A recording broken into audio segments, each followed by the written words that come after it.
That's going to go do it.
Welcome everyone.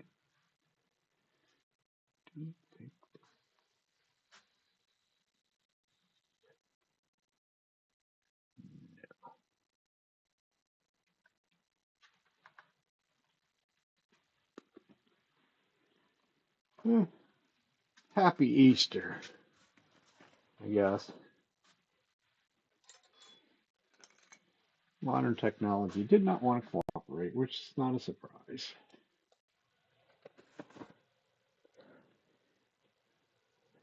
And a simple flat rim bowl tonight. Wood is hackberry.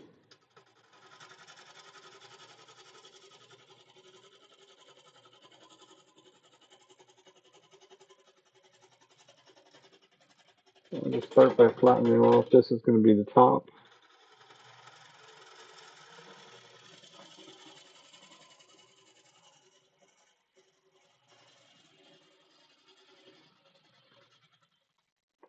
So we just flatten that out.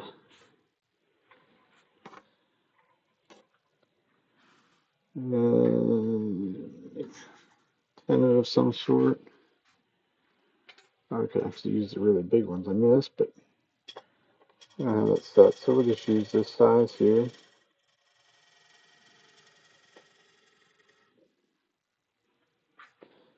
Get more than enough support.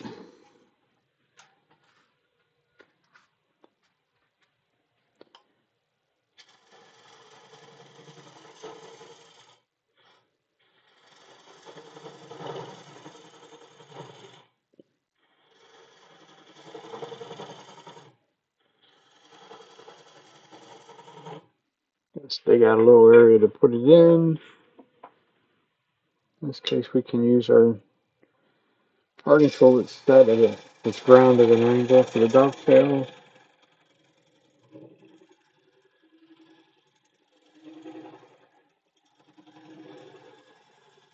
Nice flat place for the jaws to sit up against right there.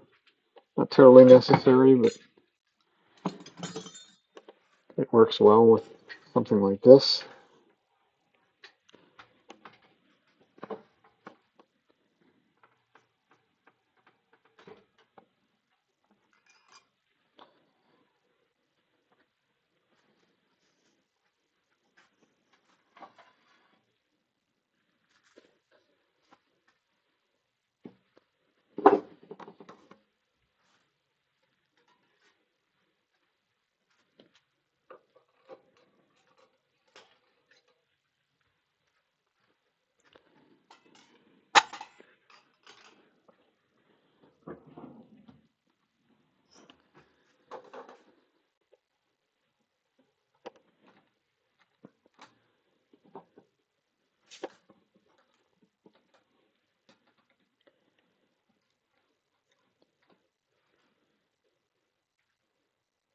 Going in with the grain in between jaws.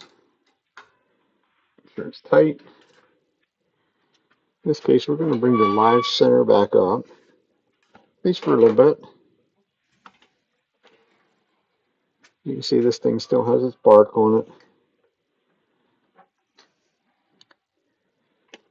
A lot of times I do natural edge pieces, but this one, you can see the line there. That's a pretty healthy crack. And this thing doesn't have really any kind of interesting character to it as well. Let's see whether we're not going to make it there.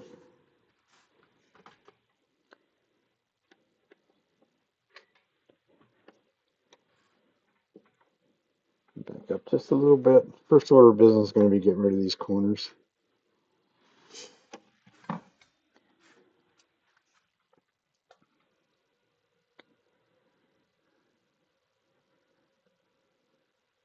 Get rid of the corners so I can get this thing in balance.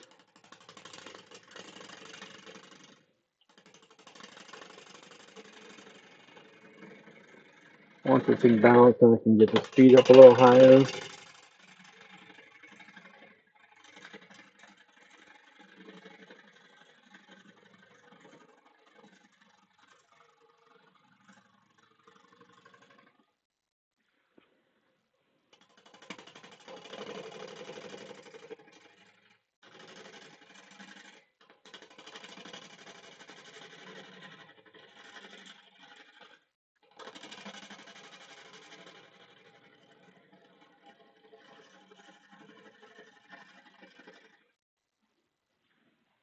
While I'm in here, I might as well get rid of the bark. Most of it anyhow. When I get rid of the bark, I go straight through it and nibble away at it. Nibble away at it. Allow it to come out and whack you in the head.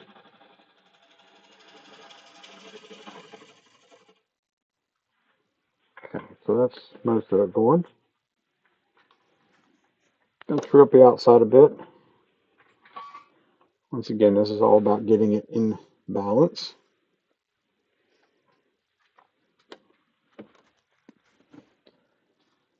I never claimed to be an expert at the bandsaw. We still don't have it in balance, so we can't speed up yet.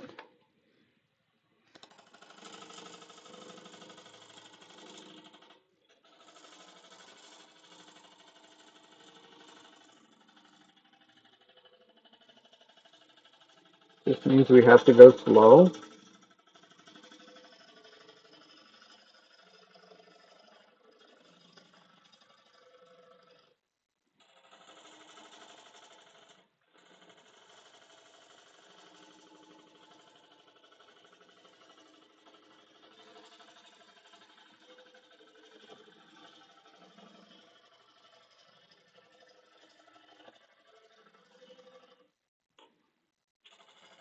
Knock that sharp corner off.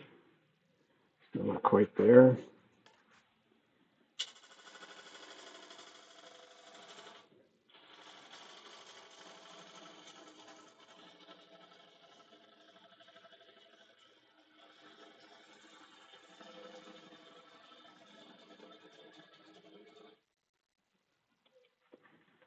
Stop and look at our.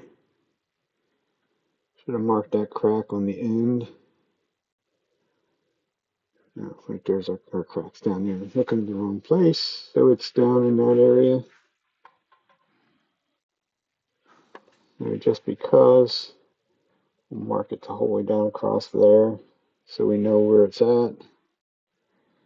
And if it's going to appear, it's going to be up in that area.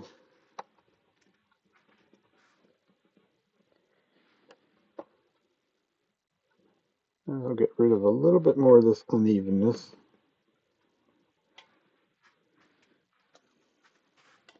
On here.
My crack's going, so that's a plus.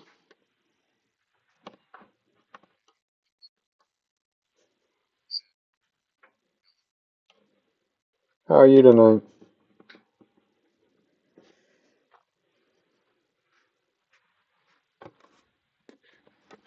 Guess we should say Happy Easter.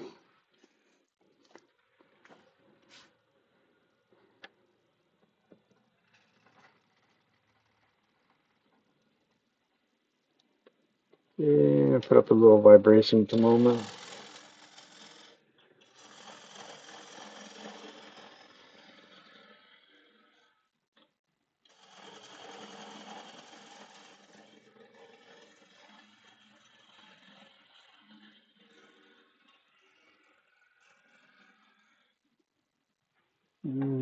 Should have calmed itself down, but I can see there's still a little patch in here yet.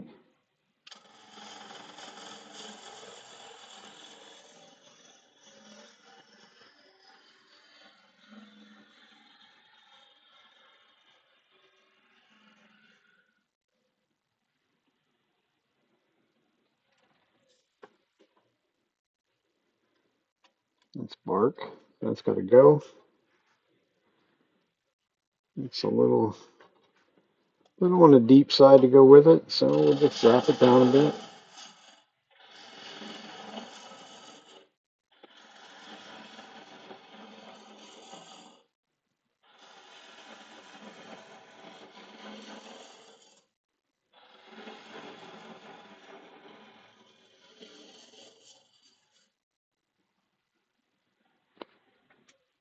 We should be able to get rid of the tailstock as well.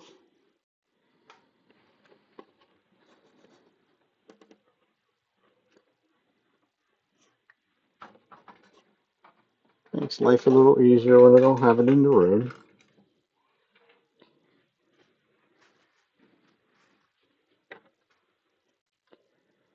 Check for anything that's going to cause me aggravation. We still have a little bit of bark there to get rid of.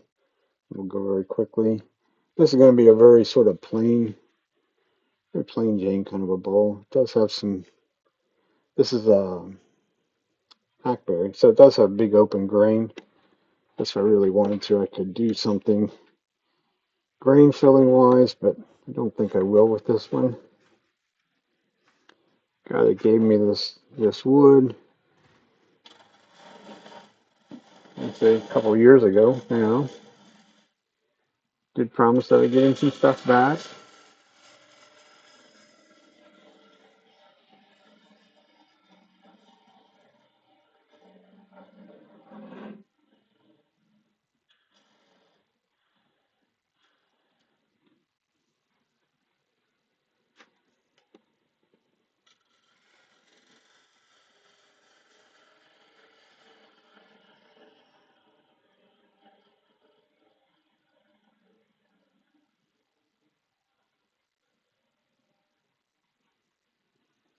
So we have a nice flat surface to work with in there for now. Hackberry is different stuff to work with. It's kind of a little bit on the chippy side. So, yeah, how big of a foot we're going to have.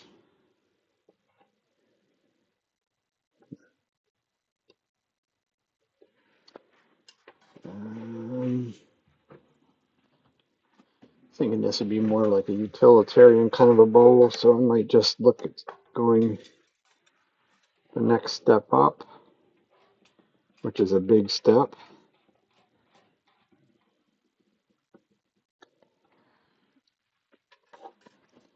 I'll have my divider set for this truck.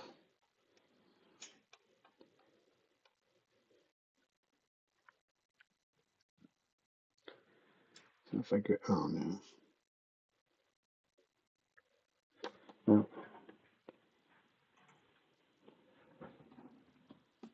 I don't seem to have one in between that.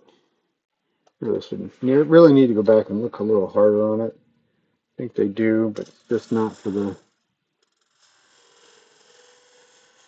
really for the big jaw or the big chucks. think there's a 4" for the VM100.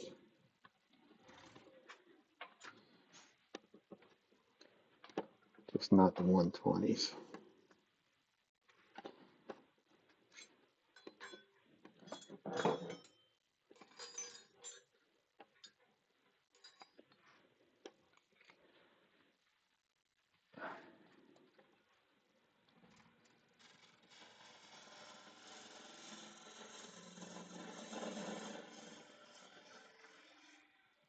Start giving it some shape.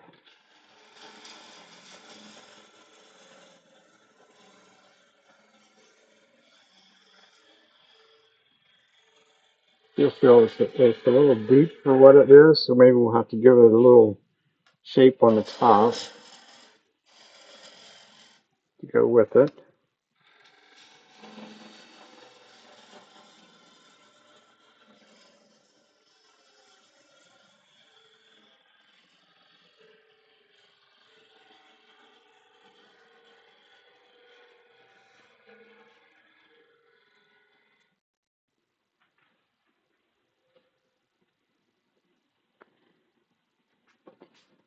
If we were to stop in that area, do something up there on the rim, something.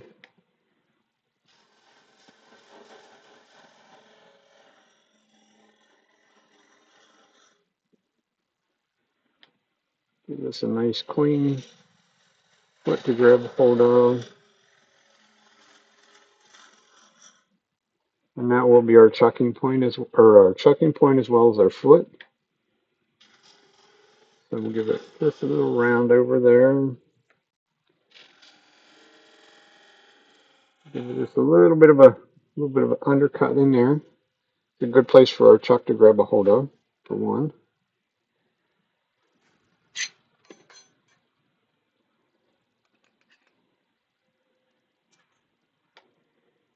We have to clean up this a bit.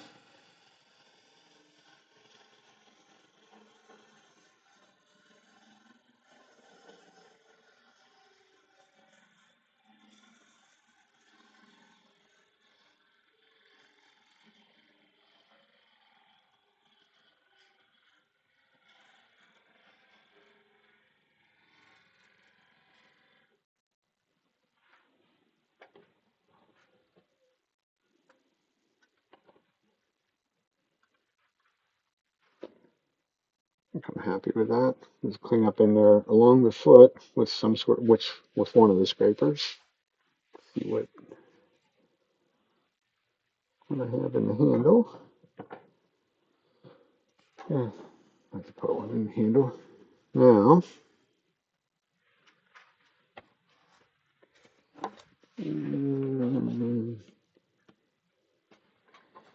it'd make it difficult to do. This I just took out of a log the other day, but these logs have been around for about 3 or 4 years now. It doesn't feel like it's real wet. It doesn't feel like it.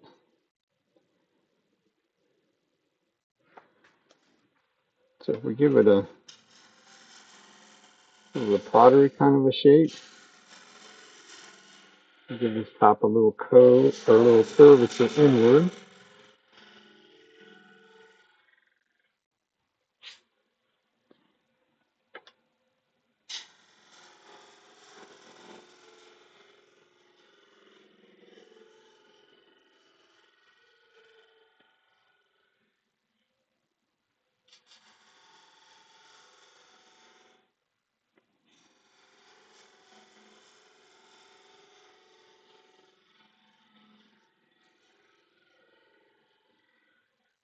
Something like that.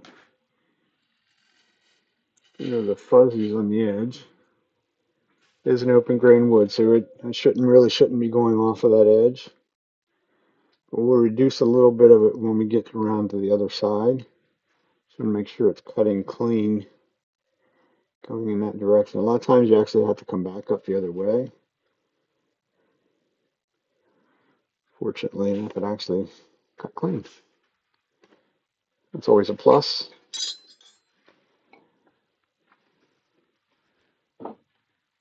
Oh, need my spear scraper to be able to get into that corner as well as finish off the foot.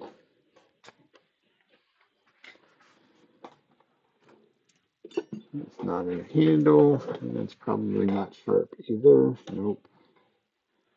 So first order of business, go over to the grinder, put a fresh edge on that. The burr seems like it's totally gone. What isn't going, I'm going to get rid of with a little diamond file. That's why the top of this is so shiny. Also needs 60 degrees, not 30 degrees. So my handy little plastic block that I've made. 3D printer world.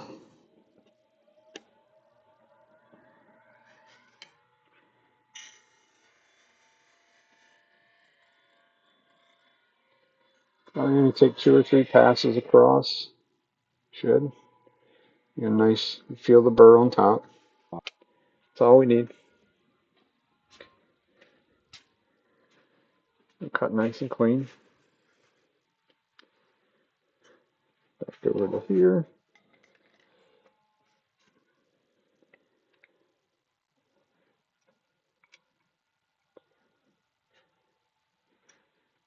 Everything else up in through there is pretty much cleanly cut, so I really don't need to do much. Just this little bit of an area down here. Tool rest comes up just a bit. It's not a big bit. I just need to be able to get to center a little bit more. This will also allow me to get right in tight against that corner. And just sort of blend that out.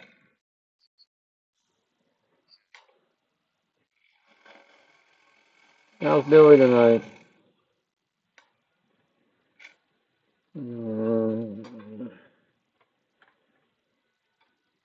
Don't be lazy. Move the tool rest so you have a senior moment. Simple little design in the bottom. We're supposed to dig in on that corner there.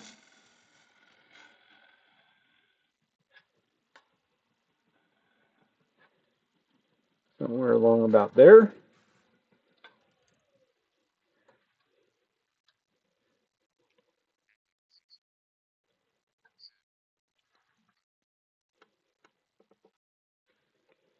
Oh, pretty good. It's kind of like almost like a day off, really, in some ways. At least that's the way my wife put it. She's like, you just kind of hang out and do nothing today. It's Easter. I'm like, okay. Gonna clean that area up a little bit right there.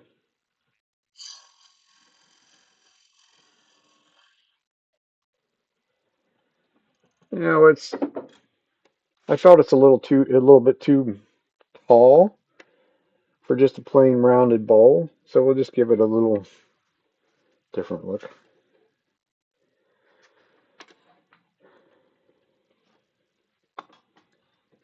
It can make it a little bit more challenging because when we go on the inside, then we have 2 areas that we gonna have 2 areas to pay attention to get the shape right on the inside without making it look goofy. But we are going to give it a quick sand. And we should be able to do that all with a 3-inch sander. So that will make life quick and easy. At least on the outside, we'll be able to do 3-inch.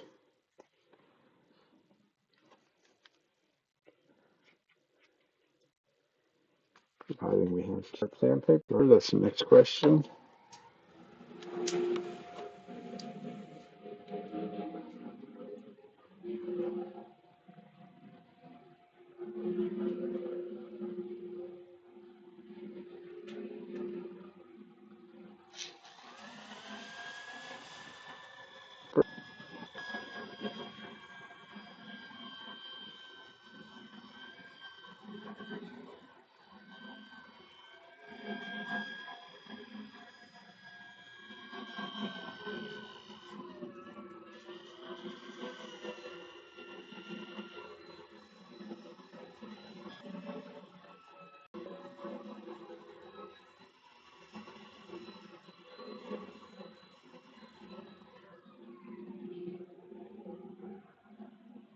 Gotta watch them sharp. As I see, and I'm sharpening that little point right there, so I'm gonna watch where my fingers are a little bit.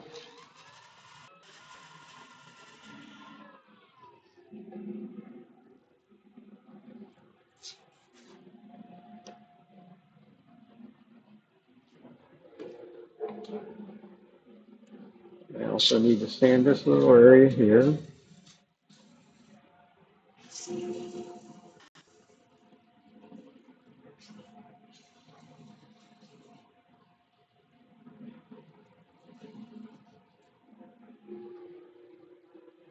And we'll sand that complete.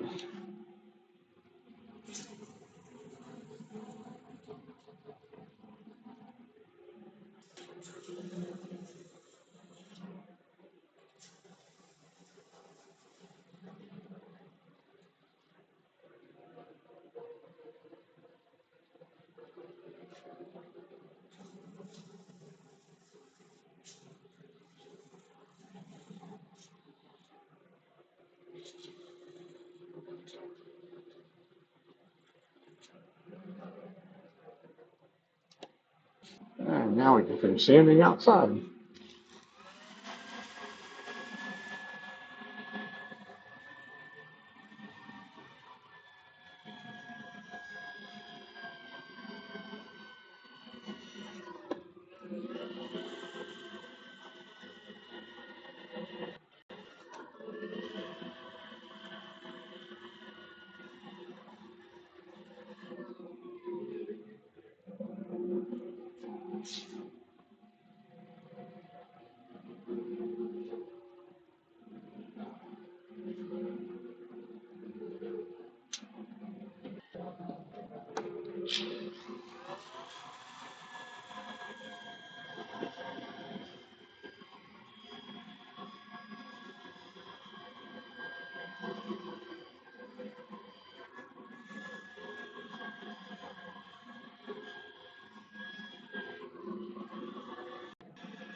Got some dark streaks in it. I have another piece over there, actually another log that I brought up the other day, the same stuff, and it has a whole bunch of the black streaking in it. So I had some others that had the same thing. Gives them a little character.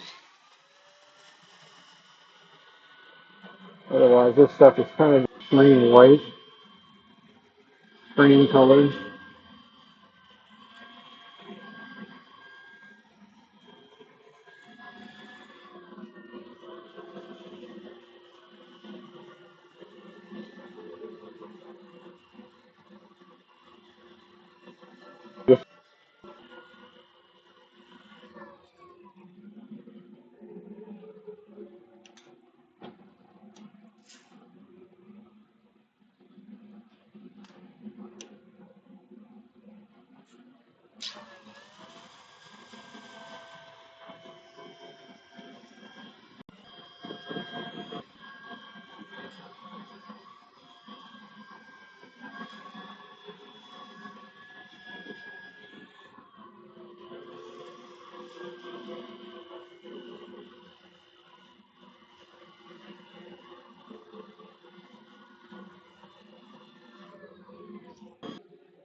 And that's pretty much it.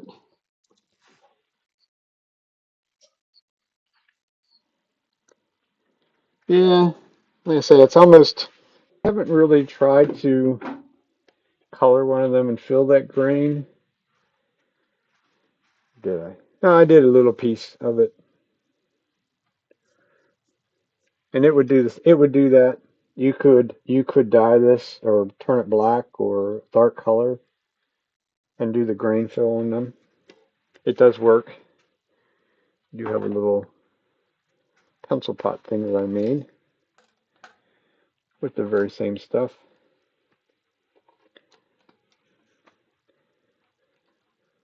So if I sized it right, yep, shouldn't leave any marks. Or less than 1/8 of an inch in between. If it leaves any marks, they're very, very small, which is always a plus. So now we can go quickly over there.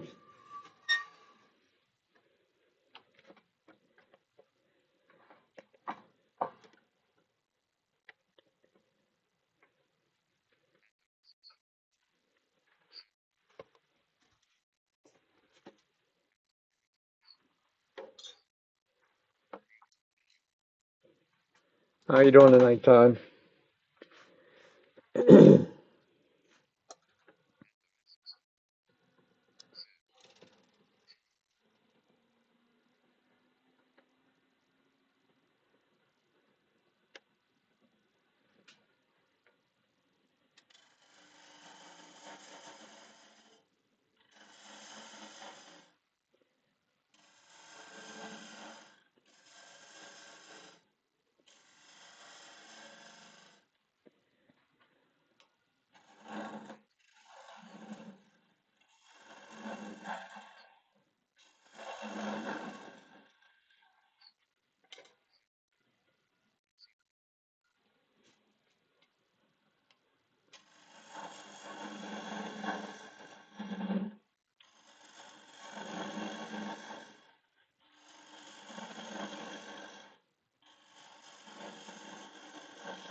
When you make that room come in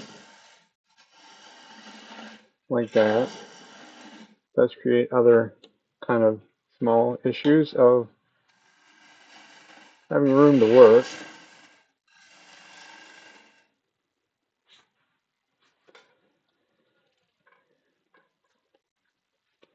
Also going to turn the tool rest in, which is something I don't necessarily normally do. Might not have taken enough out of the middle. Nice and close there, too close. Now, I clean up this rim first.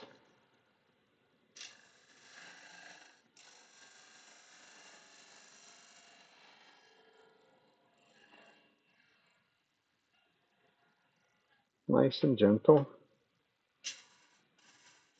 Got a little curvature.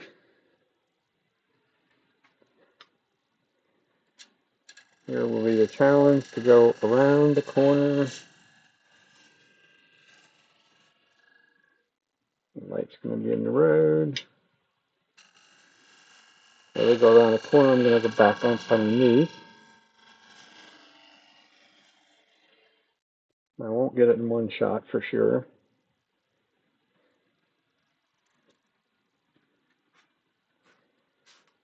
This bothers me out here. Be a quick place for me to get my hands in. So just get rid of a little bit of that.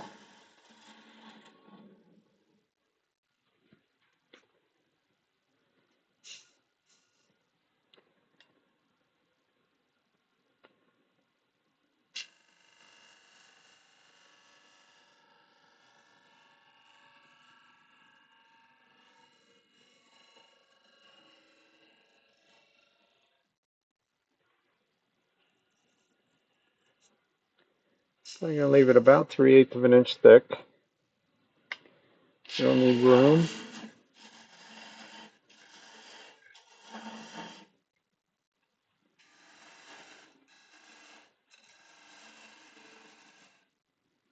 This is what makes these kind of odd to do.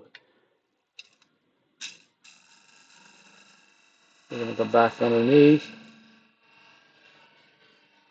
And right away start to swing a curve.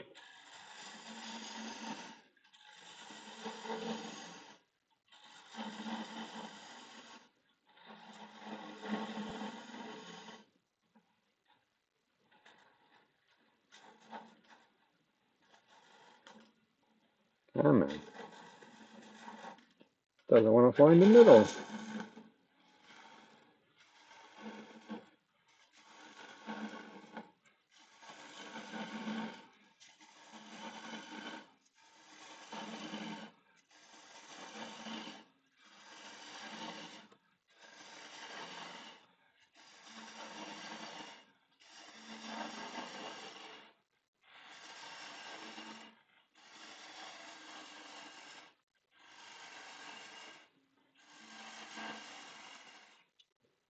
The other problem is the chips stay in there.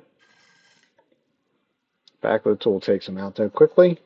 You don't want to reach in there with your fingers when that chunk of stuff is in there. You'll have problems. We'll switch to a sharp gouge because we'll make hopefully one more cut.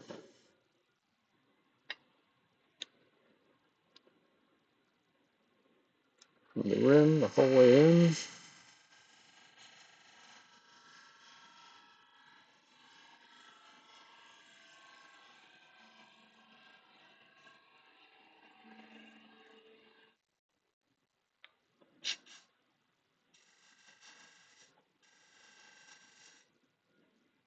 Around the rest of the way over with sandpaper.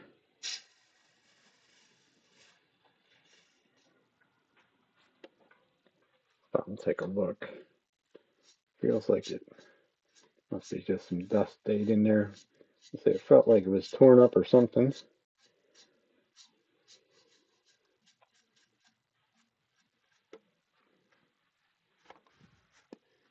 And that was a no, so that was a good thing.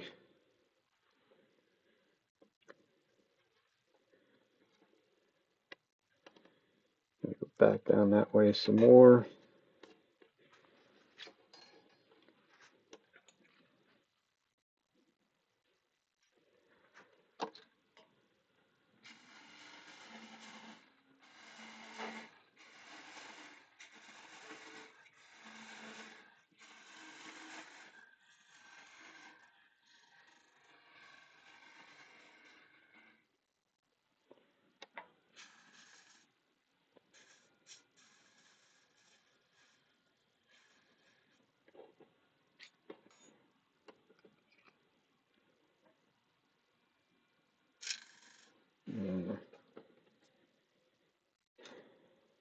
So one place you almost have to move the tool rest around a bit. Otherwise, I'm getting out. You can't necessarily see the end of the handle, but I'm getting very far out around in the fashion over there to be able to get back up underneath there like that.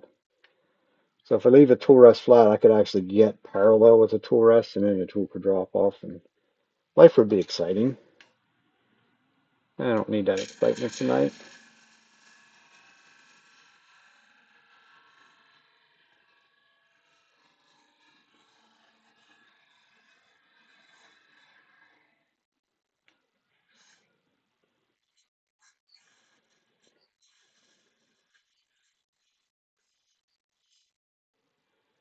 That is a little itty bitty light.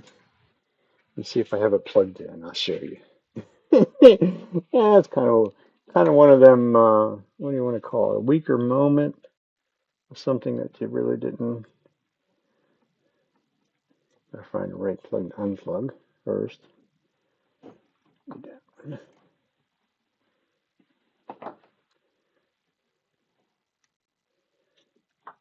Something I don't necessarily use very often, but it is actually handy. I just don't necessarily trust that the wire is totally out of the road all the time. But it is a little itty bitty light, which in this case would be kind of advantageous. So it's magnetic, so it fits onto the back of the tool rest. It shines directly in there where you want it to be, sort of. So in this case, it is very beneficial, but kind of wipes it out a little bit. But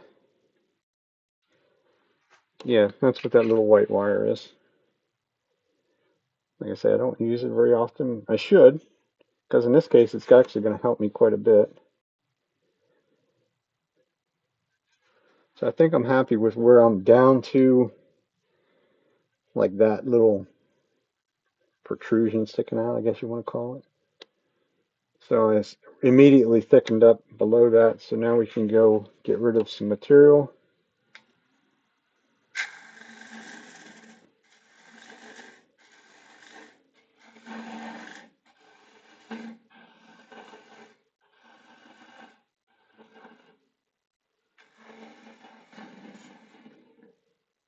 Move the tool rest up for some reason.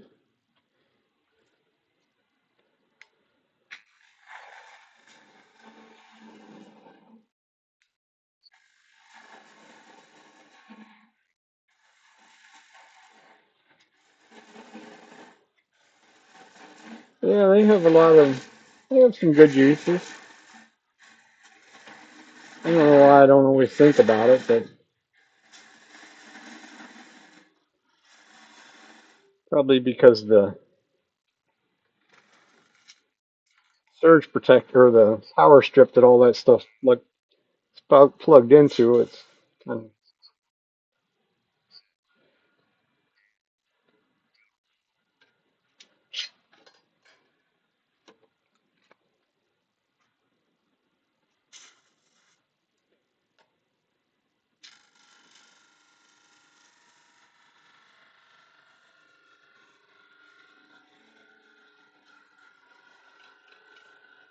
now we can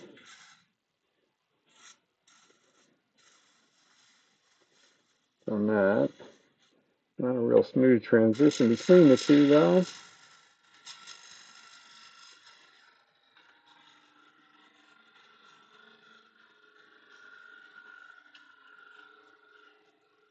Also a good place where you could keep playing around right there. You could also get things very thin in a hurry, which we're not, but thinner. It's down to that thickness there.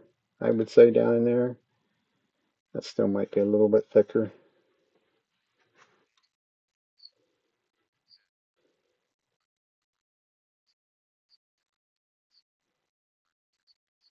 Oh yeah. It's not a camera wire or anything like that. They're all hidden, but or at least hidden from you. Just a simple little light.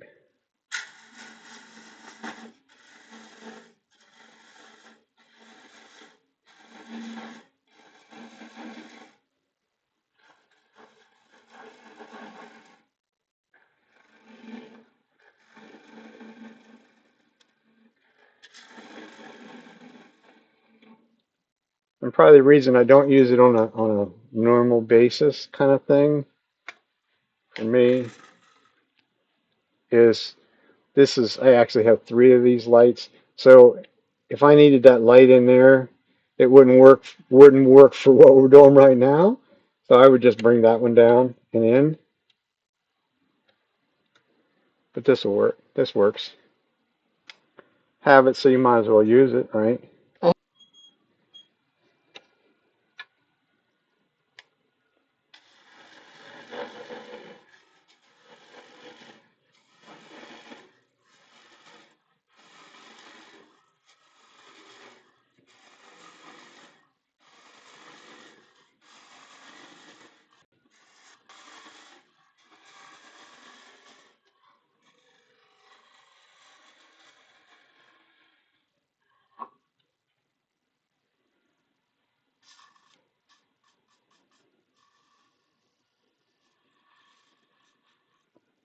Still don't have put my fingers in there. I have definitely an abrupt. I might not be able to get rid of that abruptness.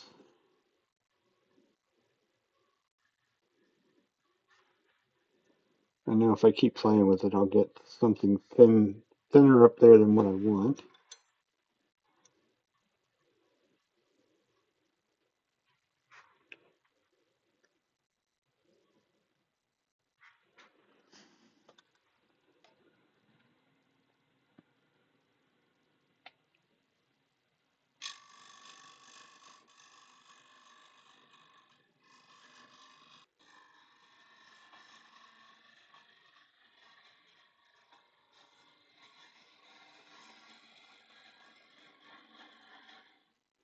And that felt better, but will it look better?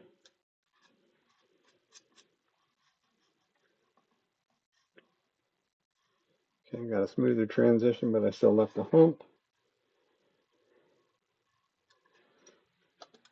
One more try.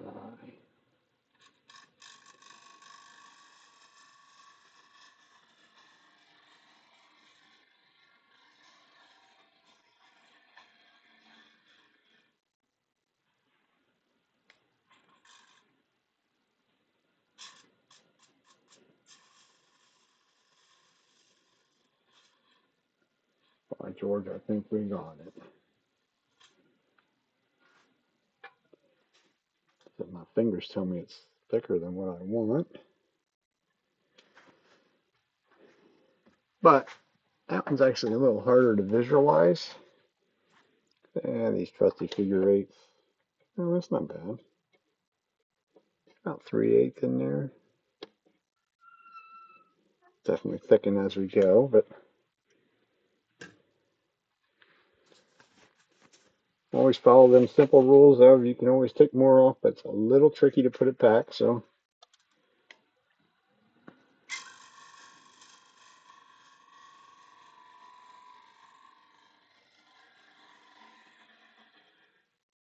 that should do it.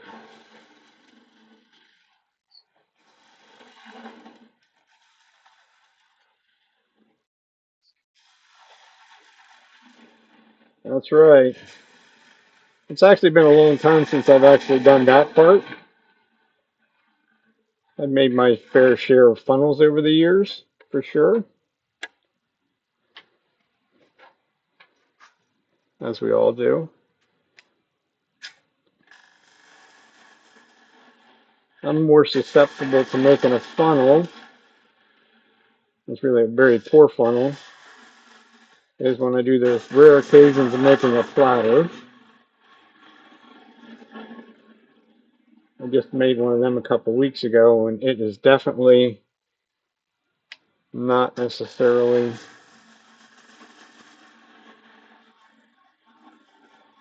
kind of my forte when it comes to that. A lot of which is because I don't do many of them. This is the part where this becomes a pain. You almost, once you get deep enough, you almost have to stop each time, clean that stuff out.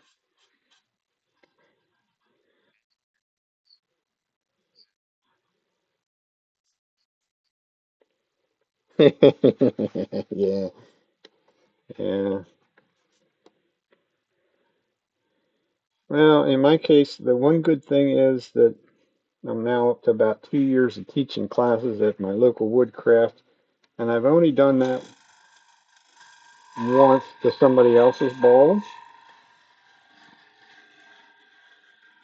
because I'm generally the one that's taking the bottom of the foot off.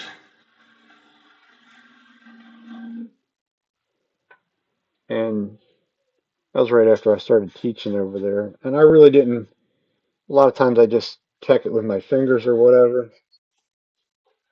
And I didn't, uh, oh no, I don't, it's been a very, very long time since I've done that. But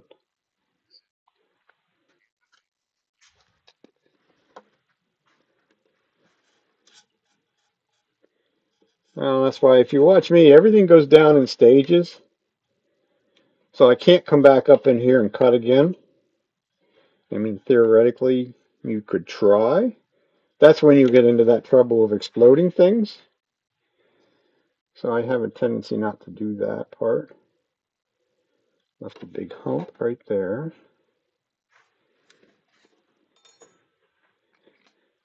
I did have somebody do that in one of my classes though, and he knew about a little bit about what he was doing, but he had that brain thought, and he was at the point where he was every bit that far down, if not even the whole way down to the bottom of the bowl.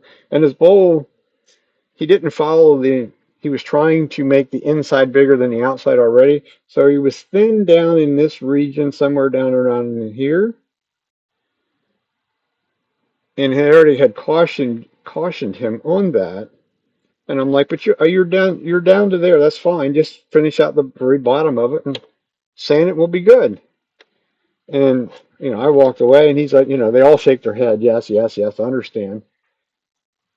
And next thing I hear is bang, and I hear the pieces of wood literally hitting the ceiling. And I'm like, oh my God. I turn around, I'm like, he has the scared look on his face. I'm like, first question is, are you okay? Did anything hit you? No. Okay. I said, well, show me what you did. Well, I had all that down there, but I didn't like this top little bit up here right at the rim. He said, all I did was touch the gouge to the rim. And I'm like, well, yeah. I said, that's all it takes. You touch in the wrong fashion up in there.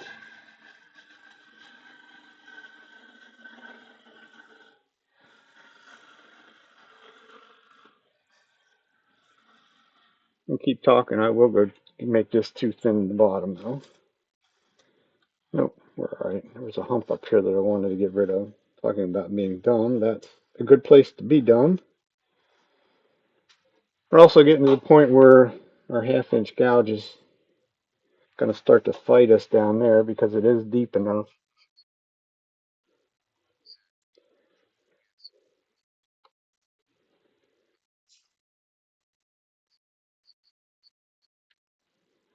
Well, that's just patience and practice. Um, take some green wood.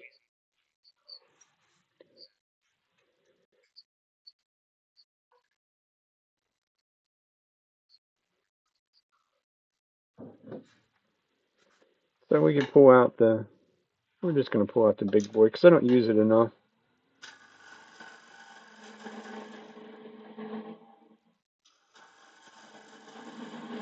This is actually a bottom bowl gouge.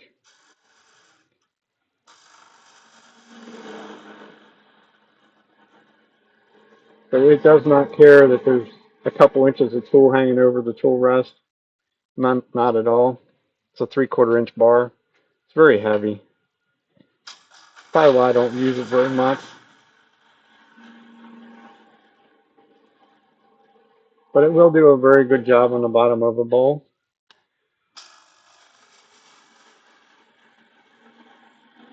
Certainly not something I necessarily would say you need to run out and buy because they're too darn expensive. I can't, as a matter of fact, I can't even get a big enough view.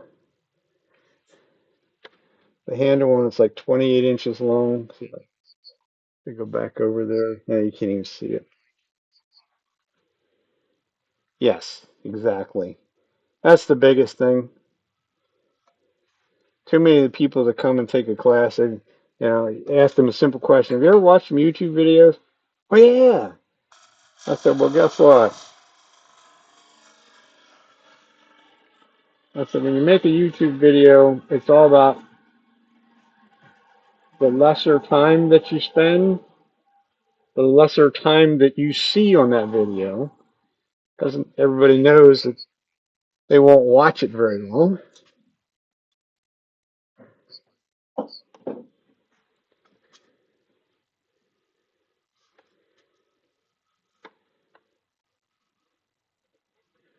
Still got some little lumps in there, but we're thin enough. We're pretty even going down through it.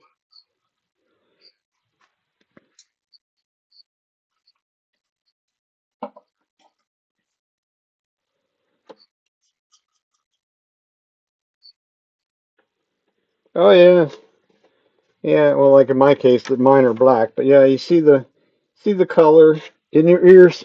That's one of the things I try and tell people, and they all look at me like I have two heads kind of on my shoulder or whatever.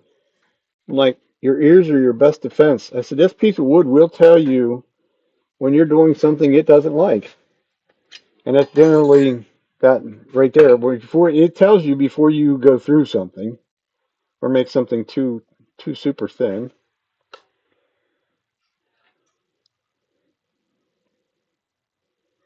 This is where we're being kind of creative.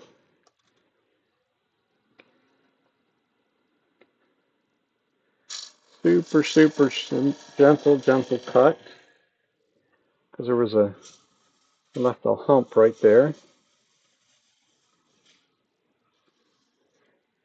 I just successfully moved it further down, but that's better.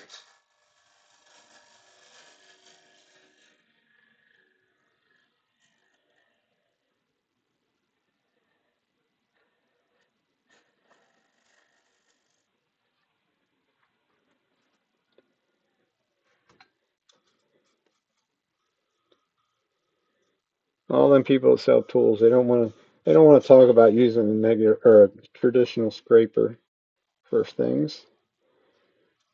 But I'll tell you what, as long as you're gentle with them and use them in the right fashion, they do a wonderful job. I could actually really be dumb enough.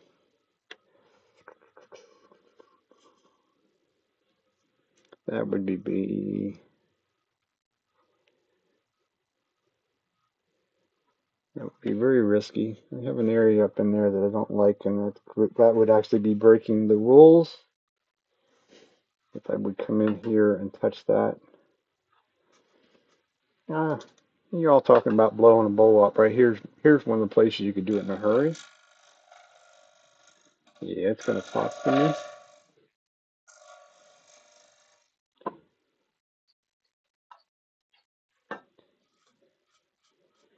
Oh no, you don't buy no wood. There's too much free wood out there for that. At least that's my opinion. I don't know.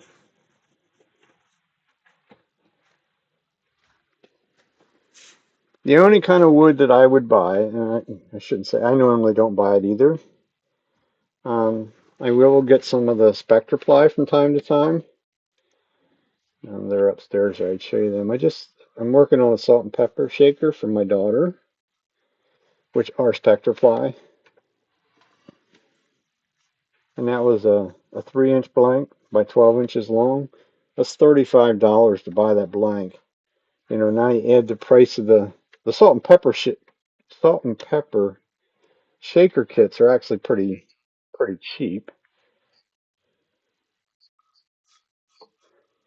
Yep, that's all it is. Amazon special. Yep. Matter of fact, I just got some more the other day because I need to see. Here's where this dumb little magnetic light is no good. It's like you need that in there when you're cutting. But now I'm going to sand.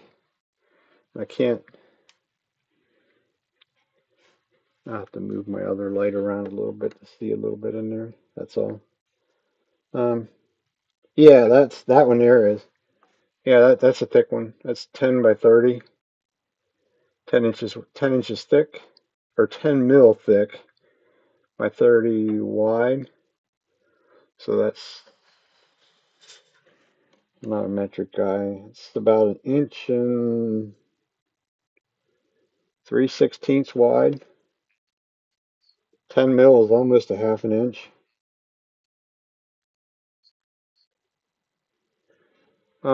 I cheat. I use a manufactured one. I'll show you this one. They're not that super long. They don't necessarily need to be. I mean, in this case here, that one's actually fairly long because of how I did it before. But that's all the longer they are. So that would be inch and so it's about an inch and 3/4 going down into the handle. You certainly could make them a little bit longer than if that's was so minded. That's a lot of material on either side of them to remove. Um, they're not these ones like this are not exactly they're not real easy to make. I mean, just take one that's already manufactured, something close. In this case, well, no, that's not close. That's probably the one I used though. So there's a manufactured skew by Thompson. That's a little short. This one's shorter than what this one would be. But you can just lay it on there and sort of center it up as best you can. and I just traced around it, used the angle grinder with the cutoff wheel, cut little notches and then cut back to it. It's a lot of grinding. I'm not gonna, I can tell you stories on that. It's a lot of grinding to get that down to that. If you have a really coarse grinding wheel, it helps, but it's not something you're going to say, well, I'm going to go into my workshop or whatever, and I'm going to make a scraper today. Yeah, if you're going to be there all day, you can. Because when you start grinding and cutting on down here, especially, this gets hot really quick. When you're trying to grind that radius from a square, it's a lot of grinding there as well, especially when you're that thick. So, I mean, you're going to grind for a couple of minutes. And what I do when I grind, my thumb is about there, putting pressure down on the platform. And as I start to run the radius around, and I start that right from the beginning, when the heat gets to my thumb that I can't stand the heat anymore on my thumb, then I stop, I take it over and I put it on my table saw. And I go do something else for 10 or 15 minutes. It's really all the longer it takes for it to cool back down. As long as you lay it on another metal surface like that, the other metal surface helps to draw the heat back out of it. So I mean, it's not a none of them are really a 2-minute job. Unless your name is Doug Thompson, then he will do it in less than that.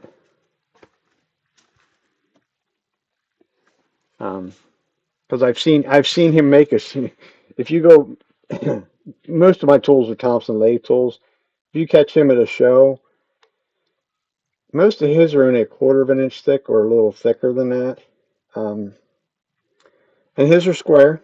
They do have the bevel, a little bit of a bevel ground on them. But if you went to him and were to purchase one from him at a show and say, well, I want a radius on that.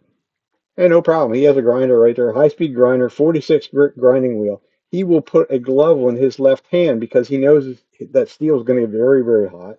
And he will literally grind that profile in a matter of a couple, 2 or 3 minutes. But like I say, it's on a very high, it's on a high-speed grinder, really coarse or really coarse grit like that. It's kind of fun just to watch him do it. Not that it's worth the price of the tool, but it is fun to watch him work because he's done it for the last 20 some years. Very fast at it. Very aggressive when it comes right down to it. He's very aggressive with the grinding like that. But it is his equipment, so for me, I'm not quite that aggressive with it.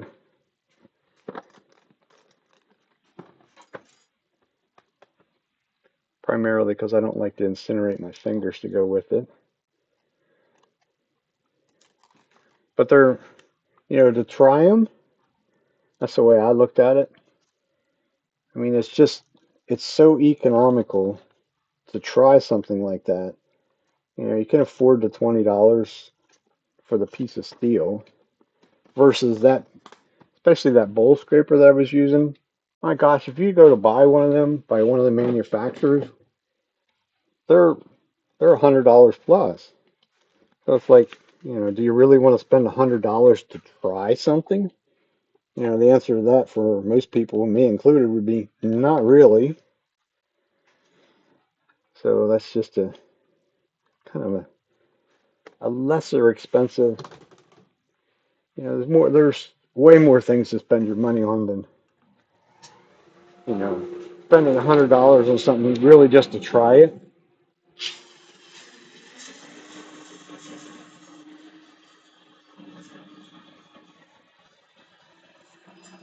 But literally the simplest and easiest one to make is a simple parting tool.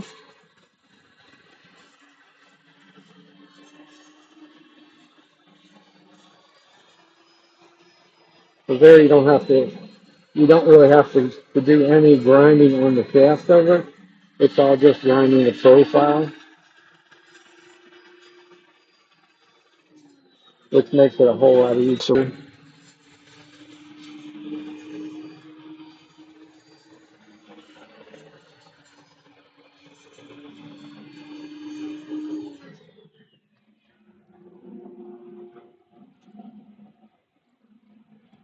So this will go find some of the places because I'm sure right there is a white streak. Should be another one on the other side. Always going to be in the same place.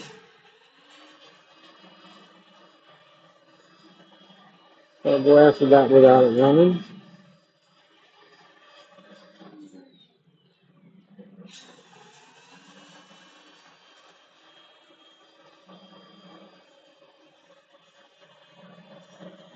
Even Glenn Lucas talks about that back in COVID, one of the live streams I watched.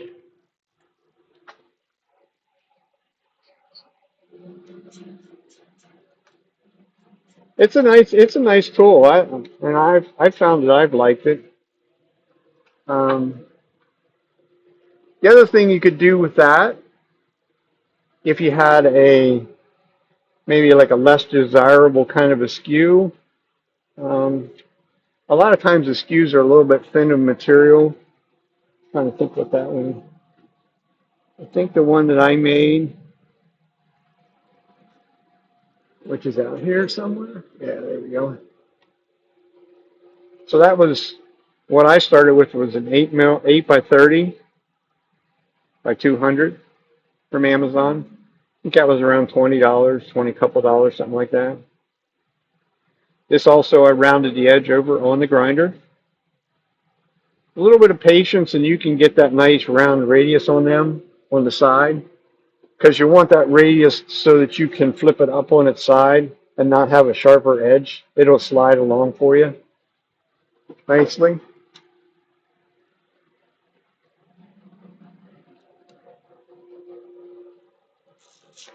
Some ways they make you a little bit lazy.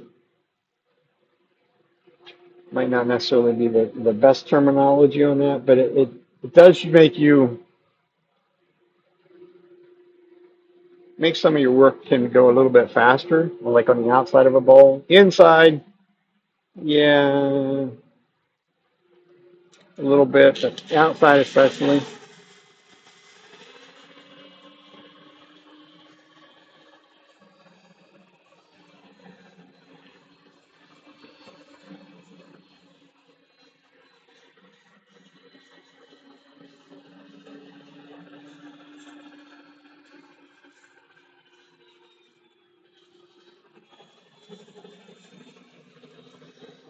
Just give this a nice rounded over radius.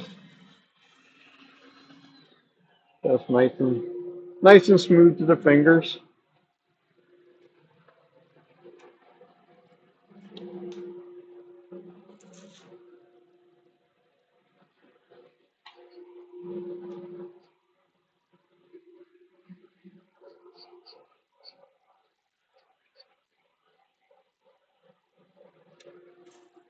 Yeah, I mean that's kind of the way I looked at it. You know, they're metal working tools, so it's not some. I mean, I'm sure they're Chinese made, but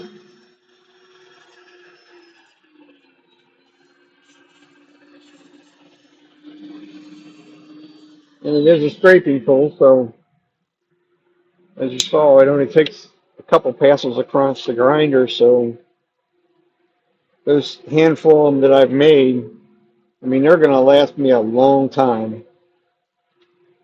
We'll get rid of that radius pad right now.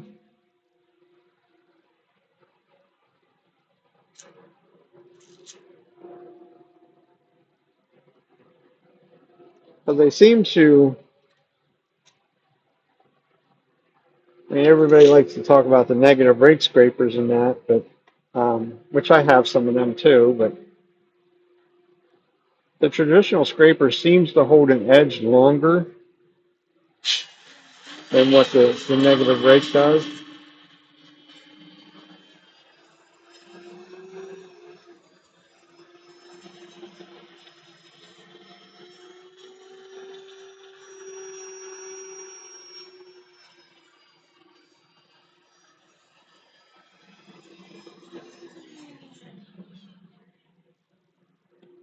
And they actually, in my opinion, they actually do a better job. They cut cleaner than what a negative rake does. They're just not, um,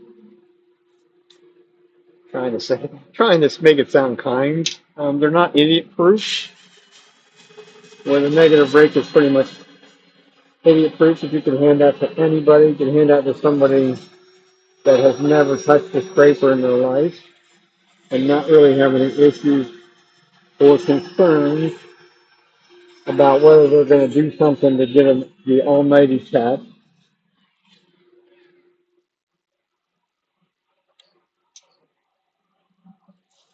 Yeah, I mean,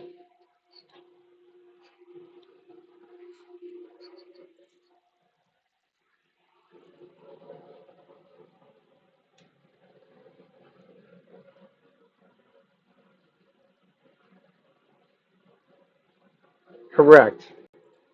The negative rake are very forgiving. There's no doubt about that.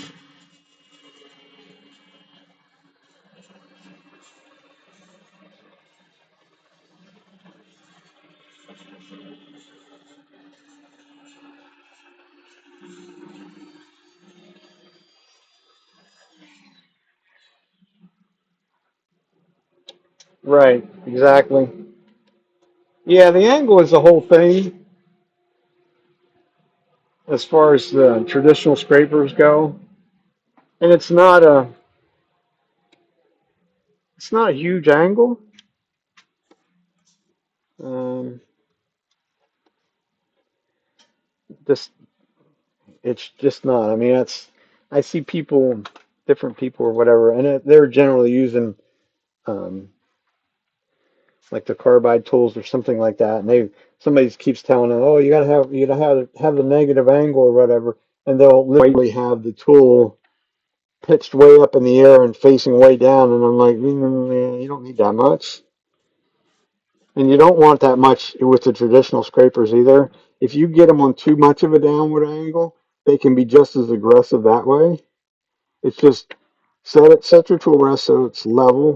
Raise your tool rest up an eighth of an inch maybe, so it's just at a slight downward angle. And make sure that you're not leaning over top of it. Like when I go into the inside of that bowl, I can't really show you that. But it's up underneath my arm,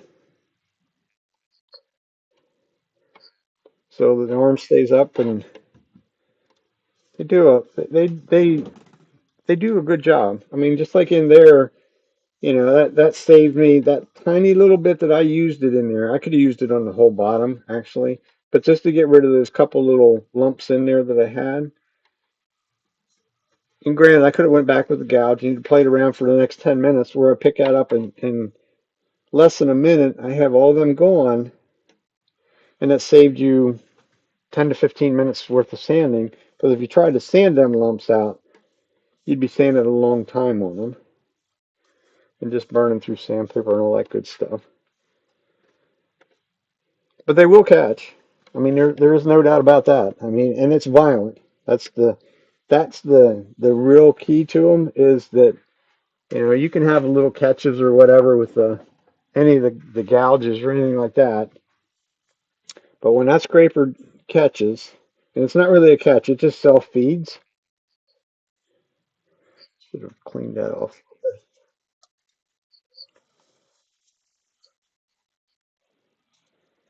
Well, I don't know if I'd agree with that statement. Yes, the fine wisp is really what you're really truly looking for, but it also can remove a fair amount. The traditional scraper can actually remove a good amount of material at one time.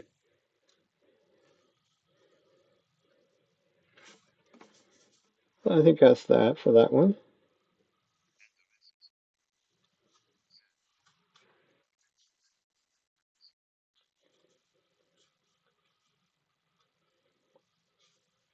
Yeah, I mean they're a refining tool. They're not really designed to remove a bulk amount of material.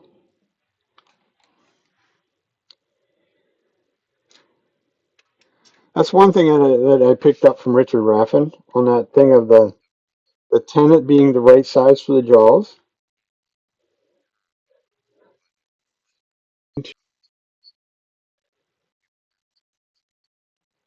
Yes.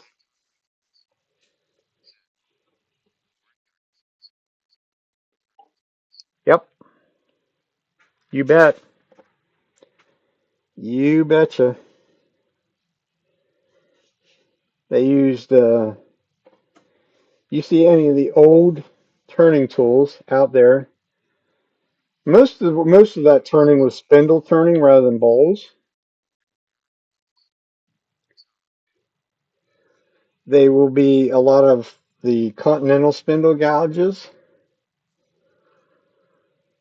Trying to think where somebody just had a kit in there at one of my classes or whatever it was. Yeah, one of my classes, and it had a couple of the continental spindle gouges, which there's nothing wrong with them. They're just something that's takes a little bit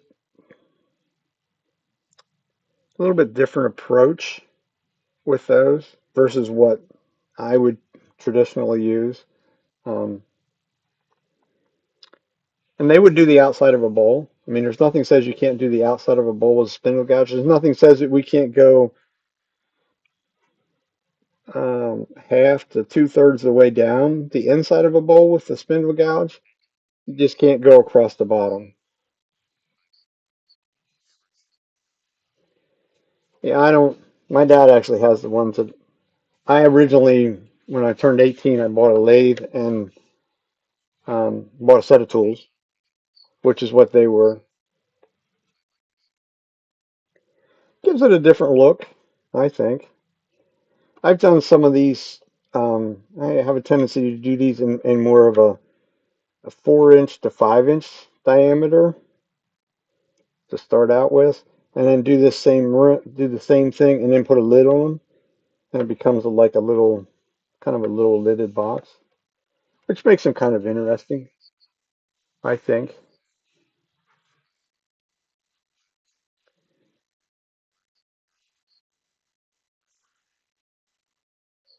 Oh yeah, yeah, yeah. I mean, because for the most part, the people that the what do you want to call it? The bigger names in the wood turning world, they're not out there to share their information. They want you to come and take a class with them or something like that. Now, if you go do that, then you're going to learn some of the things that they've learned over the years to make it life easier. It's not the easiest shape in the world to make, I can tell you that much. It does make it more challenging on the inside, that I will tell you. Just because basically it's an undercut rim. The only difference is the undercut is not quite the same as a small bowl that you would maybe do that would be undercut. I was looking for something. I'm not going to put any finish on that bowl yet. It's going to sit down here for a week or two because I know it doesn't really feel like it's cold, but I'm sure that it's not dry enough to do anything with.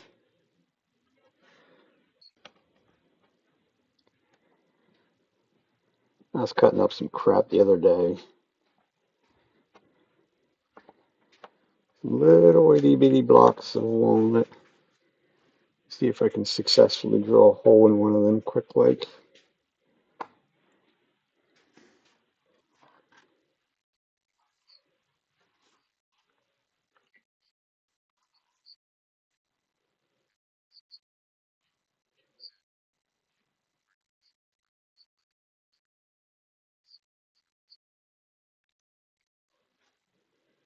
Yes, correct. A bowl that has CA finish on it. Sure. Actually, there's one sitting right there. There's one from a couple weeks ago. That is the Tree of Heaven wood. I'm not sure whether I don't think I buffed the outside of it yet. I don't think I did. That would be a better route to go. I have a couple that I need to buff. I'll show you some little small differences. couple things that are sitting here that need to be done. Um, let's start with the simple things. I'm not going to do whatever. There is the. I don't know if I did this. I think I did some of this on. Maybe not. This one is not. This actually has a lacquer finish on. This is the same hackberry that bowl is made out of. So it's been dyed black and it's been grain filled. That gives it the highlights. That actually has a lacquer finish over top of it because it has to. The grain filler, if I put the CA finish over top of that, it doesn't, it will dissolve it. So there's the CA finish on these three little bowls. I'm going to put the buffing wheels on quick and I'll show you what it looks like.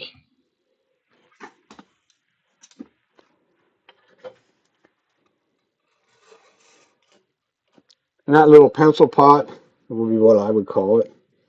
That's another one of them. If you're watching Richard do that kind of stuff, it's like I wasn't too excited about trying some of his things. To me, look a little hazardous in some ways. I did not do that on stream, of course, but the inside of this thing didn't go down as far as I really should have. It's down just over 4 inches deep, going down inside of there. That was all done with the traditional. Well, I drilled a hole down through the middle of it. I got rid of some of it, some of the center of it. Otherwise, I think I used my hollowing tool actually to get rid of some of the center. But the final and finishing cuts were all done with the square end scraper, right down along the wall and across the bottom. So I mean that's.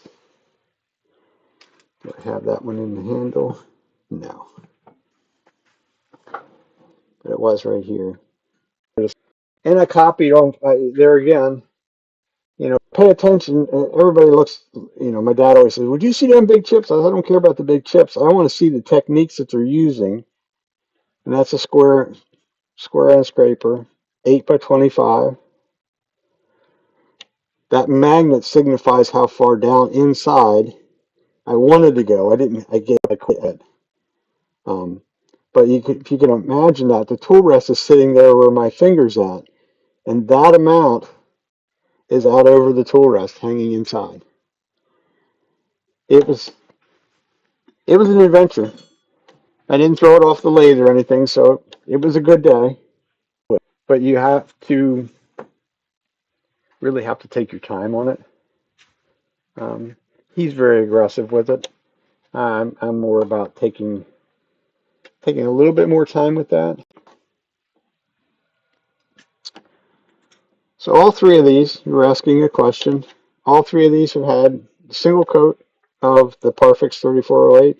This Black Locust has not been buffed yet, but it's a very sort of a tighter grain wood, so it's actually fairly shiny already. The other one is a piece of cherry. Same thing, same deal. Single coat of the super glue, the 3408, and we'll give it a buff with the Vonix and bring it to life. I mean, if you like the dull finish, I guess you could leave it at that.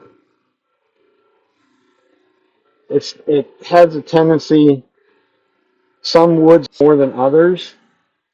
It's going to leave you a little bit of I won't say a textured feel, but it's definitely has stood some of the grain up when you put it on. You don't have buffing wheels. You can also do this with the abrasive paste.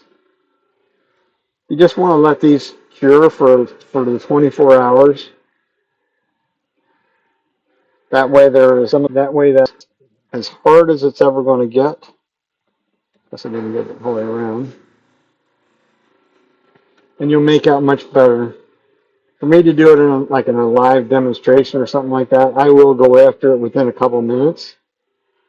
But when you do that, inevitably somewhere along the line there's going to be some that's went down into the surface quite a ways because it is penetrating,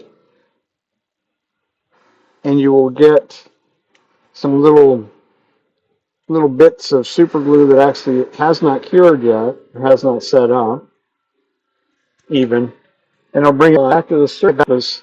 And when it does that, and you're buffing, it pretty much immediately sets up, and then you got the little bumps on your piece that you will have to sand off. You can't buff the little bumps off.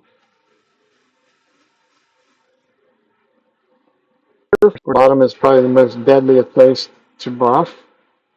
You can see I did it in two passes, one on the bottom and one on the top. You have to be a little bit careful when you're buffing stuff. And that buffing wheel's turning at 1700 RPMs, which is what the Vonnex wants, or White Diamond, either one. Just like the traditional scrapers, we don't need to bury it into the wheel. It's going to work just as well. Not giving it a ton and a half of pressure.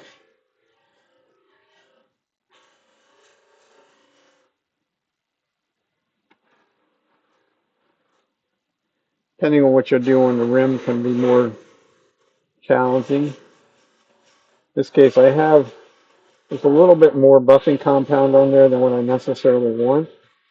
But I use it up because it'll leave that behind. Not the end of the world because it's also going to get buffed with a little bit of carnauba wax. Now, if I only knew what size tenon I'd put in it.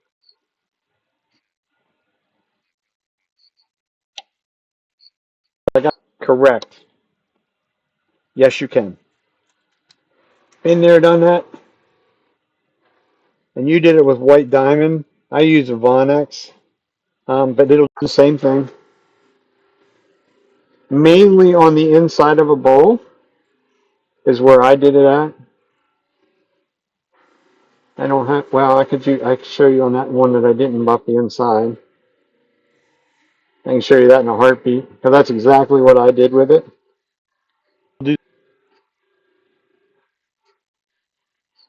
Yeah, it is. It is. It's yeah. It is very simple. You know, how many people I've ever sold any to that seem to have a problem with it? Never really had anybody bad mouth me. I'm like, you just go watch. I got a couple simple YouTube videos. I talk the whole way through it. Put it on, wipe it off, and you're done. I mean, it's not real rocket science. Can't use it on wet wood. And shouldn't be trying to finish wet wood anyhow.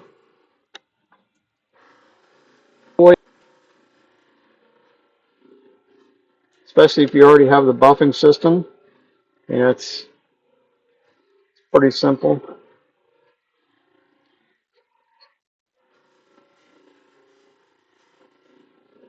I mean, you watch my live streams enough if that other one was ready, I would do it. And it probably is, but you make enough mistakes over the years, you have a tendency not to try and be too.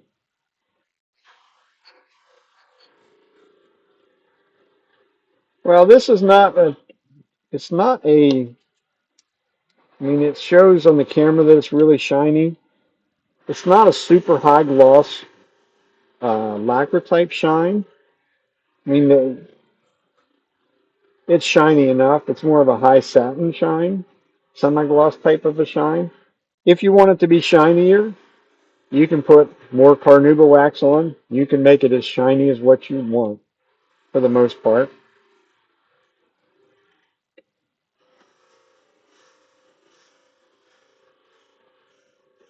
The other wonders of it is that once this is done, and these couple little pieces here will be done, they're ready to do with whatever you do with your pieces, whether you're going to sell them or what have you. And that shine remains, and it's nice and smooth. There's no, if you put any kind of a film finish on, you're most likely going to put it on, probably cut it back at some point, and do, you're going to do multiple coats or what have you. What did I do with that one? You can go from there.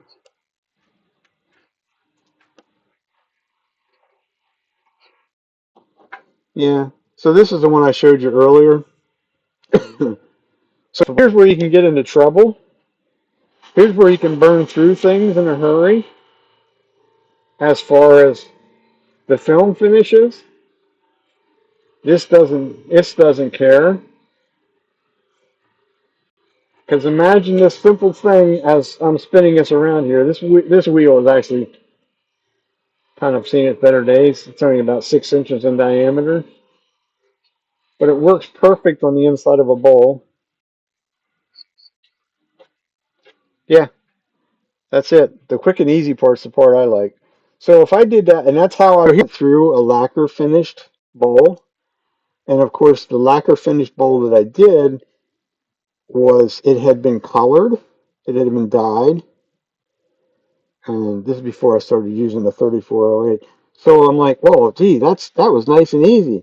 And I picked it up, and I had a silver dollar size hole in the middle of it where I went straight through 3 or 4 coats of lacquer down into the colored part because actually the color started showing up on my wheel, which is I knew then right then and there I had totally screwed up.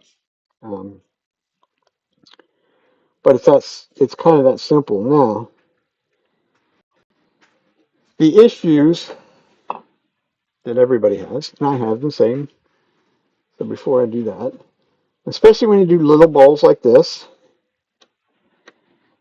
Beal makes I'm sure somebody else has them by now. The little, not that one. Where's my little round wheel? There it is. So you can buy the little round wheels. They're color coded. White is the diamond. Yellow is the carnauba wax. I don't use any of the red compound. The red compound is just a little bit too coarse.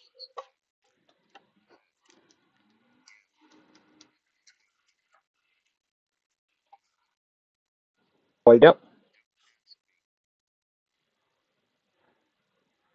I mean, it'll do a wonderful job. You have no problem using any kind of the buffing stuff on a piece of lacquer, urethane, whatever. Just don't be in a hurry. So, I mean, those it actually does pretty good because they're really little. When you get into the bigger size bowls, it doesn't, these balls take a lot more work. You're going to spend a lot more time buffing them to the shine that you want. They're really kind of cheater's way of doing them. If you have the right size tenant, always touch metal before you touch the switch when you're buffing because it creates static. So I mean that did all right, but the very dead center is not. It's not as shiny as what it is up in that area. Um,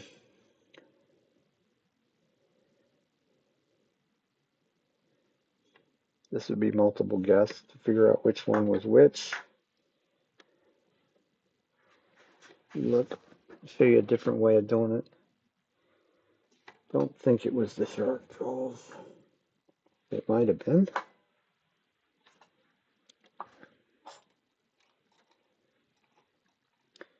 Thinking it probably isn't. No.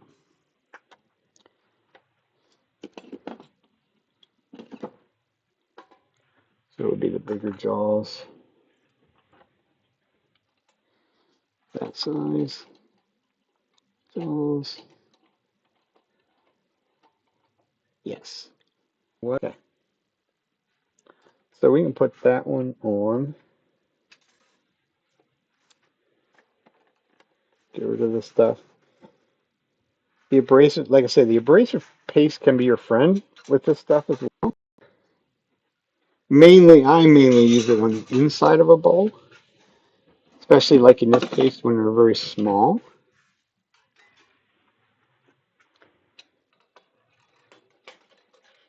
And there's tons of them out there. I don't necessarily have, well, can't say that I've necessarily played around with multiple different brands. I have two.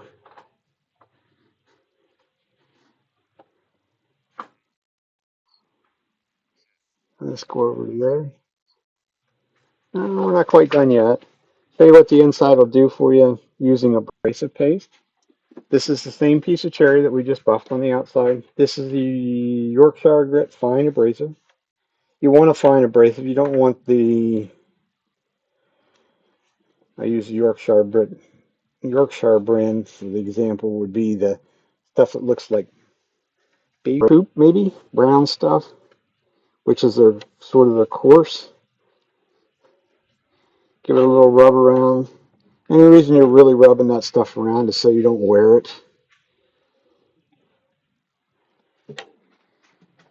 Turn it on at about, I don't know, somewhere up around 1,000 RPMs, maybe a little less to get it started. And you're just going to use a paper towel. Keep it moving.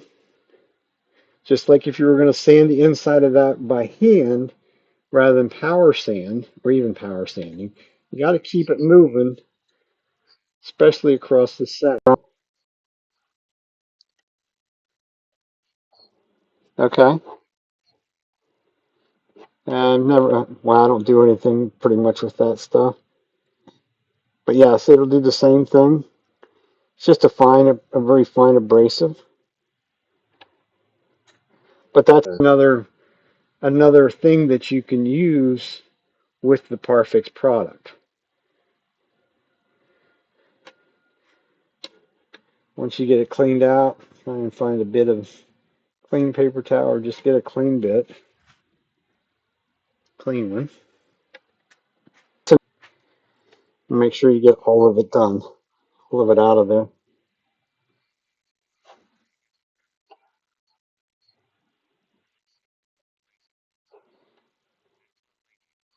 Um,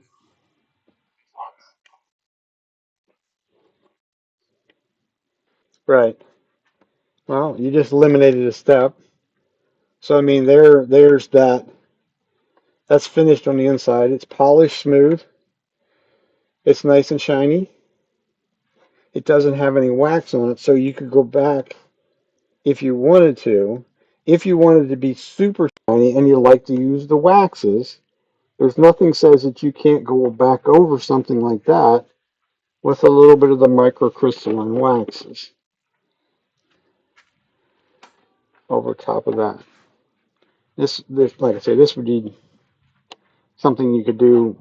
For me, it would be more so in the inside of a bowl like this. If I'm not happy with it. Now, that being said, there's nothing says that I don't go back in there with the carnauba wax on the ball and put a layer or two of carnauba wax in there. But like I say, if you didn't have the system, nothing says that you can't put a little bit of the microcrystalline wax in there to go with it. And there's a ton of brands of them out there as well. I'm not gonna pick on somebody's. This and actually is a Hampshire sheen that I bought years ago.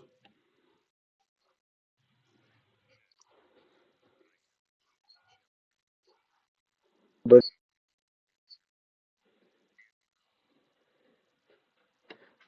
I don't think he was asking about the shellac wax. You're talking about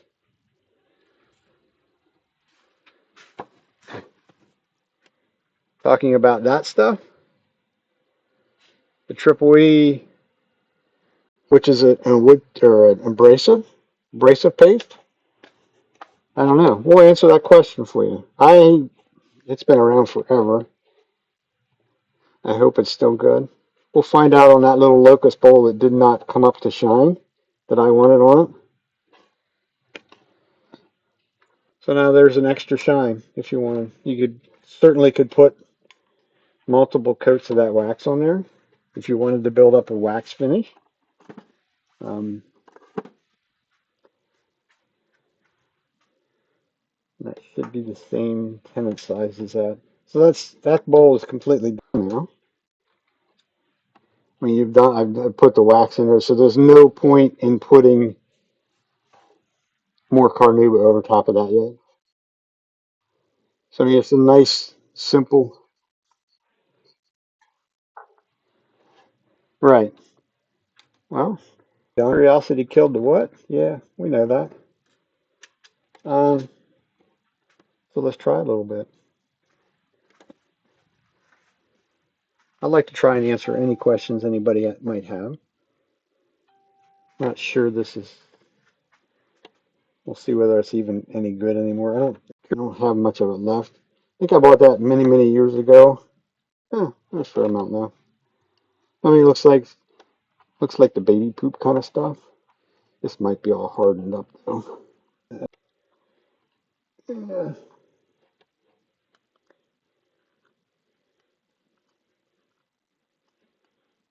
that's pretty hard.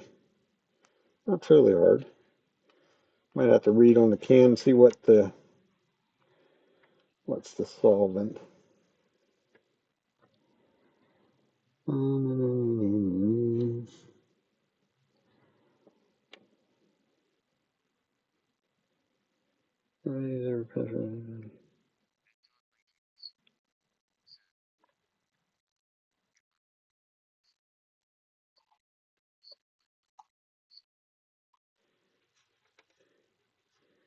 Yeah, this stuff is. I think it's seen its better days. I can't find on the can what the solvent is in it. I know it has a solvent in it, and I don't think it's mineral oil. But the triple E, you would have to be a little bit more, maybe a little bit more careful with it. If I remember correctly, that's a little bit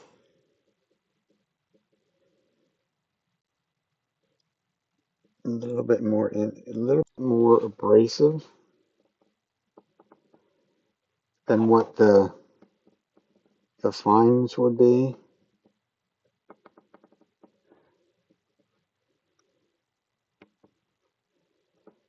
They don't. Of course, there again, they don't want to list and tell you what there is in there.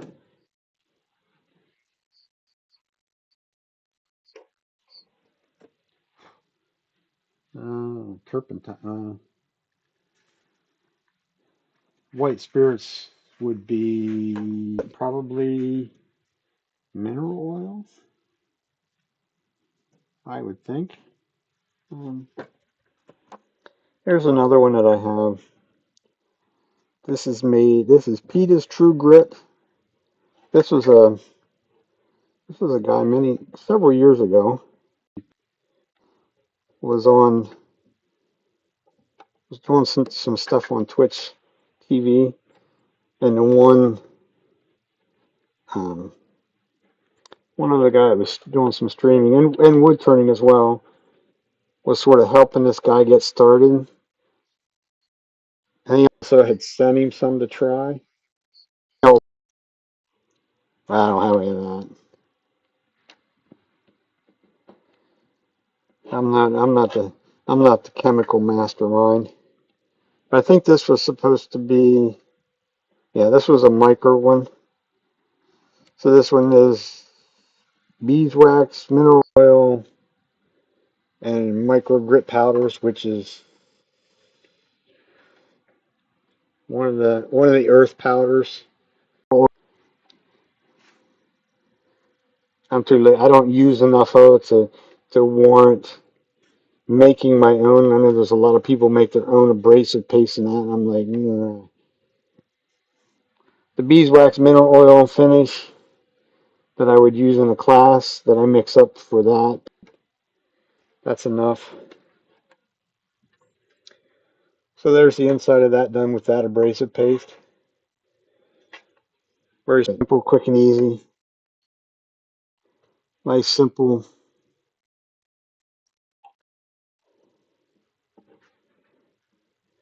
Really what we're looking for when it comes to the triple E is what the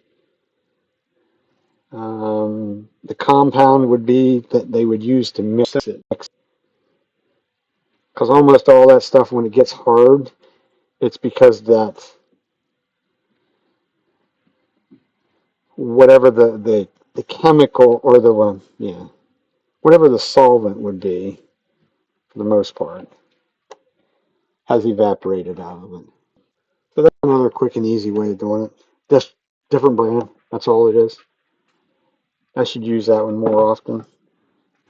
I don't know whether that guy's still trying to be in business or not. I'll find out one of these days, I guess. Because the other thing that guy had, which really sort of intrigued me, that's a point, that was he had this stuff called Plain Magic. It is a wax.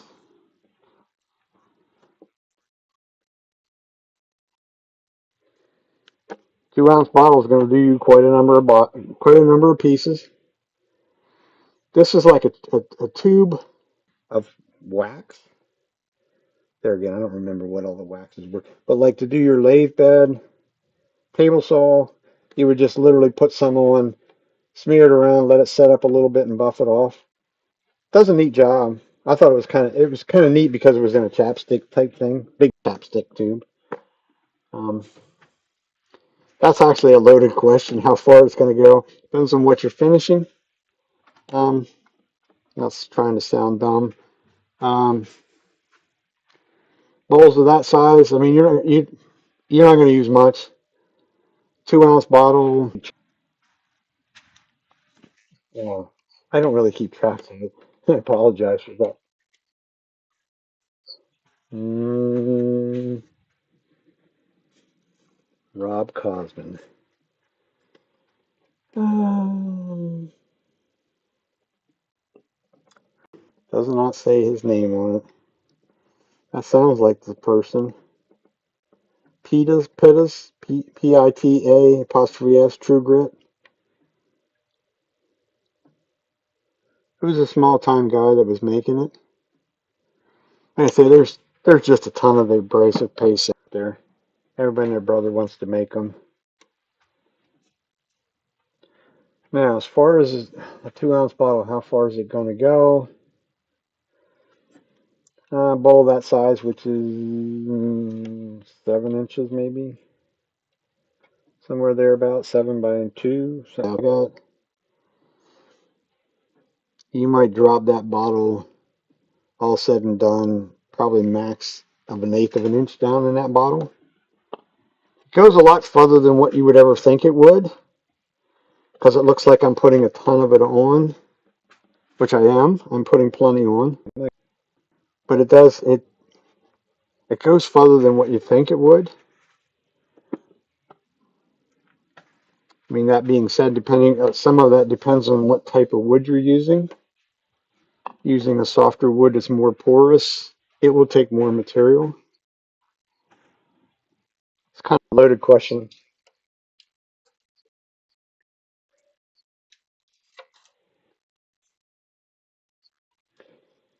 Not a good way, unfortunately. Yeah, I mean that's kind of a loaded question because what are you doing? The better question for you would be what are you doing with it? What are you going to do with it? I mean, if you're going to do small things, if you're going to do bottle stoppers or something like that, or something small, the further that's it's going to go that far versus a 10 or 12 inch bulb. You're just going to use more to do bigger stuff. And when you first start out with it, I would suggest to stay in the small category with it. That way it's less time consuming for you. Because you're gonna be scared because it's a super glue. You still have to wear gloves. It is still a super glue. It just has no odor and no VOCs to it. But it will still stick your fingers together or anything like that.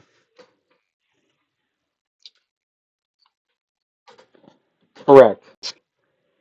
There's also I carry two different things. I carry the 3408 and as well as the 3460. Now, if I was doing something with, most of the time you'll see me using 3408 by virtue of most of the time it's going to be some sort of hardwoods that I'm using. But if I have something, actually the tree of heaven I probably should have. Maybe I did. There's also a 3460 that if we're doing it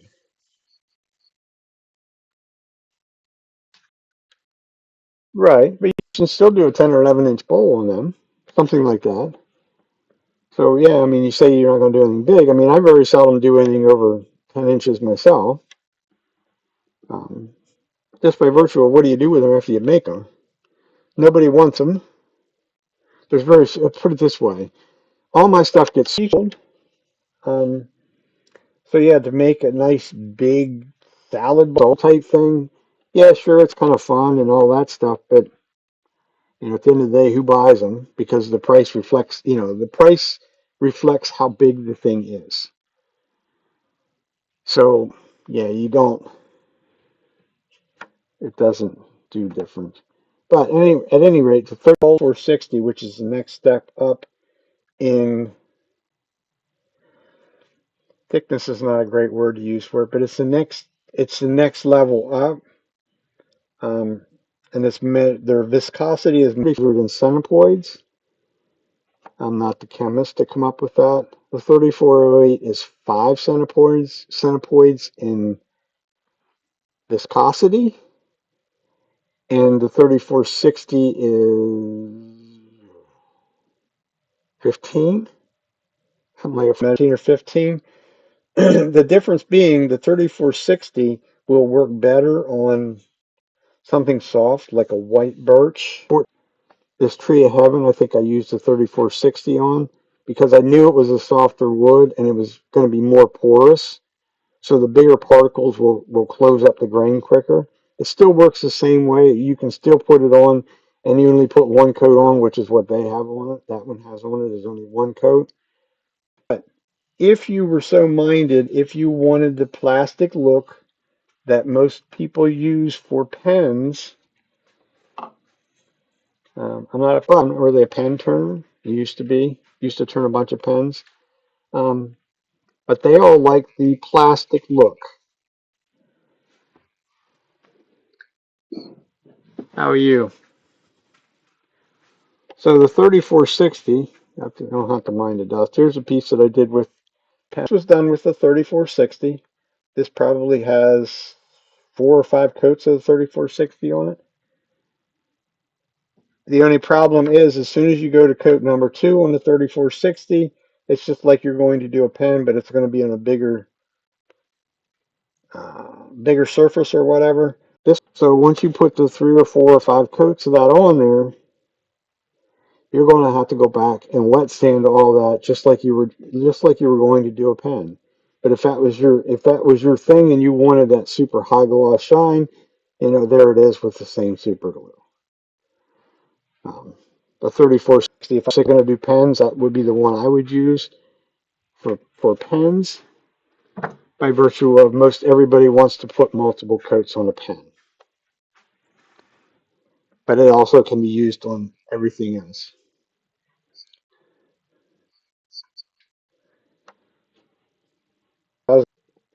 I hope that answered your simple questions. That's always a good thing.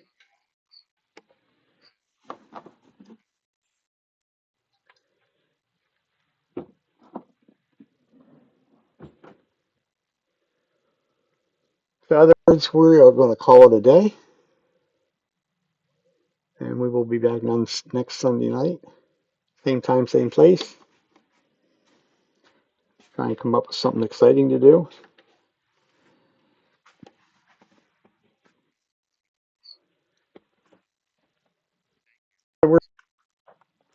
Oh, you're quite welcome. Hope I explained it well. Like I say, go over to capscreation.com. The videos are there on how to use it, step by step. They're very short. They're only a couple of minutes long because it only takes a couple of minutes to do it. Actually, I recorded one the other day. It's going to be out there on shorts sooner or later.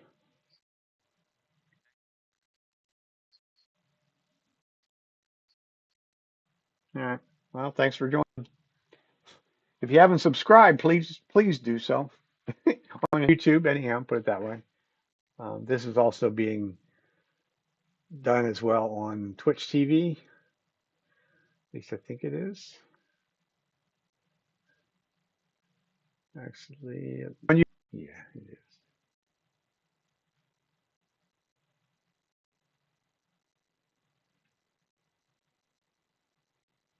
So, at any rate, till next week, you all have yourselves a wonderful week and stay safe in your shops. And we'll see you all next week.